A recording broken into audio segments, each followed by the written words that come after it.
Nous allons écouter cet évangile qui nous rappelle la présentation de Jésus au temple, l'enfant Jésus qui est porté par ses parents. Je vous invite vraiment à être attentif à cette parole. Elle est proclamée aujourd'hui, maintenant, pour nous. Le Seigneur soit avec vous. Et avec votre... Évangile de Jésus-Christ selon saint Luc.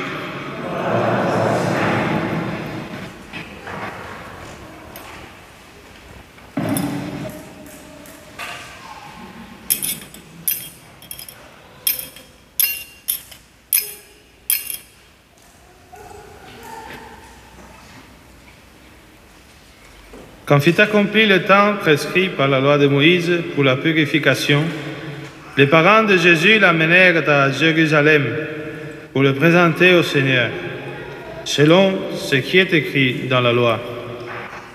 Tout premier-né de sexe masculin sera consacré au Seigneur. Il venait aussi offrir le sacrifice prescrit par la loi du Seigneur, un couple de tourterelles ou 2 petites colombes. Or, il y avait à Jérusalem un homme appelé Siméon.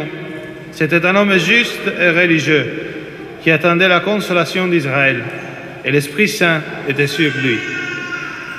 Il avait reçu de l'Esprit Saint l'annonce qu'il ne verrait pas la mort avant d'avoir vu le Christ, le Messie du Seigneur. Sous l'action de l'Esprit, Siméon vint au temple. Au moment où les parents présentaient l'enfant Jésus pour se conformer au rite de la loi qui le concernait, Siméon reçut l'enfant dans ses bras. Et il bénit Dieu en disant : « Maintenant, ô Maître souverain, tu peux laisser ton serviteur s'en aller en paix selon ta parole. Car mes yeux ont vu le salut que tu préparais à la face des peuples, lumière qui se révèle aux nations et donne gloire à ton peuple Israël. » Le père et la mère de l'enfant s'étonnaient de ce qui était dit de lui. Siméon le bénit, puis il dit à Marie, sa mère : « Voici que cet enfant provoquera la chute et le relèvement de beaucoup en Israël. Il sera un signe de contradiction. Et toi, ton âme sera traversée d'un glaive. Ainsi seront dévoilées les pensées qui viennent du cœur d'un grand nombre. » Il y avait aussi une femme prophète, Anne, fille de Phanuel, de la tribu d'Aser. Elle était très avancée en âge. Après 7 ans de mariage, elle demeurait veuve, et elle était arrivée à l'âge de 84 ans. Elle ne s'éloignait pas du temple, servant Dieu jour et nuit dans le jeûne et la prière. Survenant à cette heure même, elle proclamait les louanges de Dieu et parlait de l'enfant à tous ceux qui attendaient la délivrance de Jérusalem. Lorsqu'ils eurent achevé tout ce que prescrivait la loi du Seigneur, ils retournèrent en Galilée, dans leur ville de Nazareth. L'enfant, lui, grandissait et se fortifiait, rempli de sagesse, et la grâce de Dieu était sur lui. Acclamons la parole de Dieu.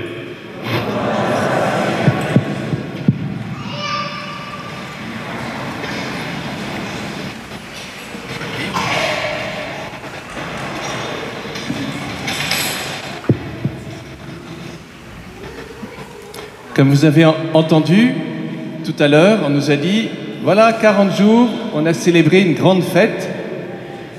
C'est le jour où Jésus est né. Vous vous rappelez de cette fête, puisque c'est la fête de Noël, facile. Mais c'est vrai qu'on n'a pas l'impression que c'était déjà il y a 40 jours, Noël.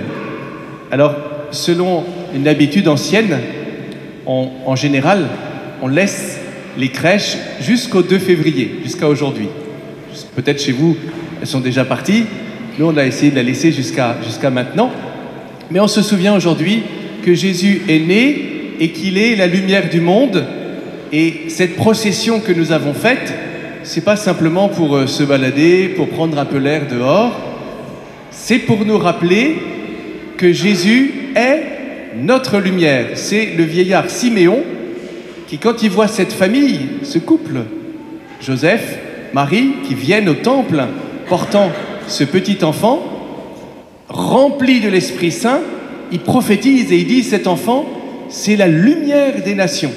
C'est celui qui vient donner au monde le salut. C'est par lui que nous sommes sauvés.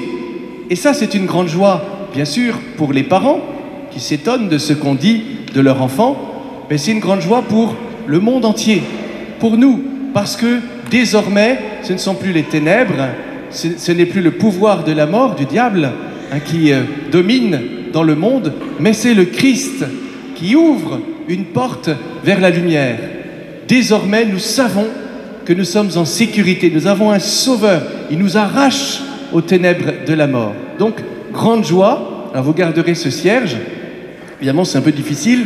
Je signale aux garçons que ce n'est pas un sabre laser, c'est un cierge béni qui rappelle que tu es baptisé et que tu es enfant de Dieu et que tu es fils ou fille de la lumière. Une première chose, rappelle-toi, quand tu auras ce cierge chez toi, évidemment, je sais bien que je ne veux pas me fâcher avec les parents. Évidemment, on s'amuse pas avec le feu à la maison, mais pourquoi ne pas l'allumer de temps en temps pour faire la prière? Le temps de la prière, en se souvenant qu'on prie parce que Jésus est notre lumière et on se tourne ensemble, et pourquoi pas en famille, vers Jésus, notre lumière. Et puis la deuxième chose, je ne sais pas les enfants si vous avez été attentifs, dans cet évangile, il y a Marie, Joseph, leur enfant, qui est porté dans les bras, mais ils trouvent dans le temple deux personnages, un monsieur et une dame, qui s'appellent Siméon, et la dame, elle s'appelle Anne. Et la caractéristique de ces deux personnages, c'est qu'ils sont très âgés. Alors je sais bien que c'est relatif, je vais demander aux enfants. Anne, elle a 84 ans.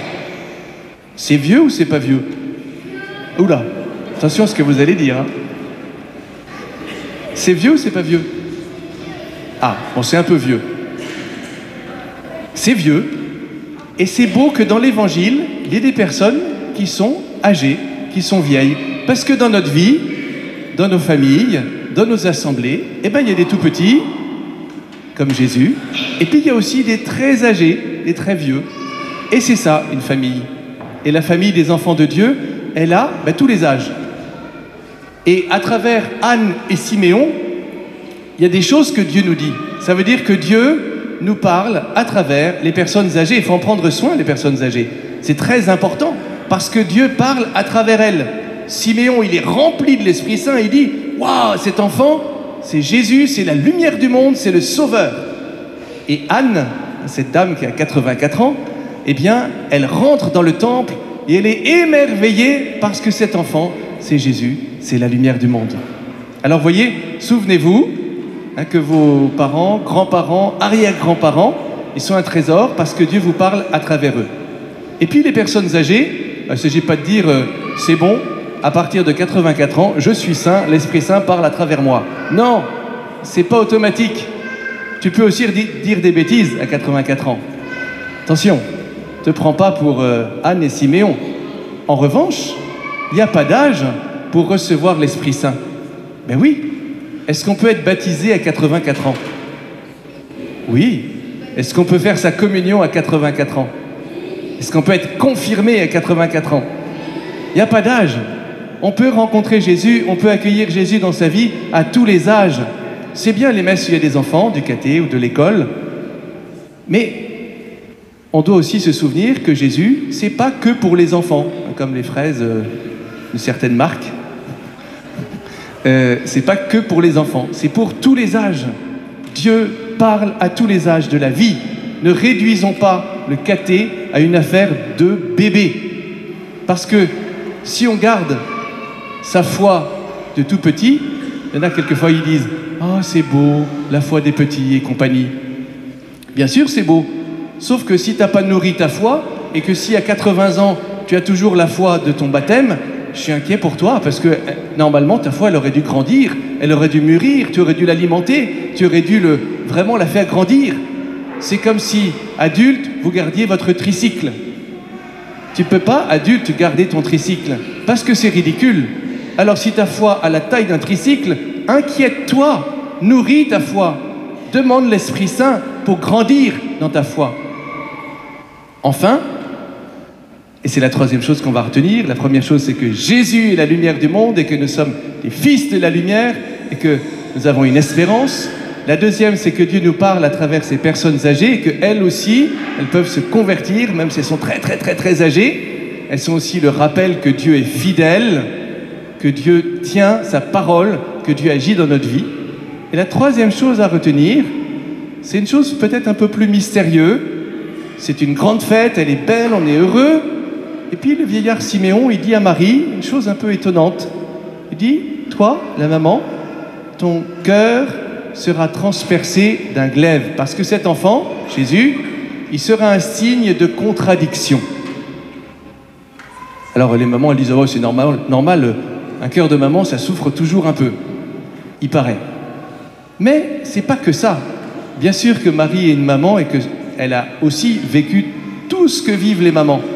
Mais on nous dit une chose très précise, c'est que cet enfant, il est signe de contradiction parce qu'il va donner sa vie sur la croix. Et que la croix, c'est un signe de contradiction. Et que Jésus nous appelle à mettre notre confiance, à mettre notre espérance, notre foi en lui. Mais c'est difficile. Ça sera toujours un mystère, un signe de contradiction. Plus que ça, un signe de scandale. Parce que nous, on veut garder la lumière, mais on refuse peut-être ce qui va suivre, c'est-à-dire la croix. Et le disciple, il doit aussi accepter, accueillir la croix de Jésus dans sa propre vie, comme un chemin vers la lumière. Non pas un obstacle, mais un chemin vers la lumière. Alors souviens-toi, précisément quand tu rencontreras ces croix, que Jésus t'attend dans ces croix, à travers ces croix. Que ces croix, elles deviennent lumineuses si Jésus est accueilli.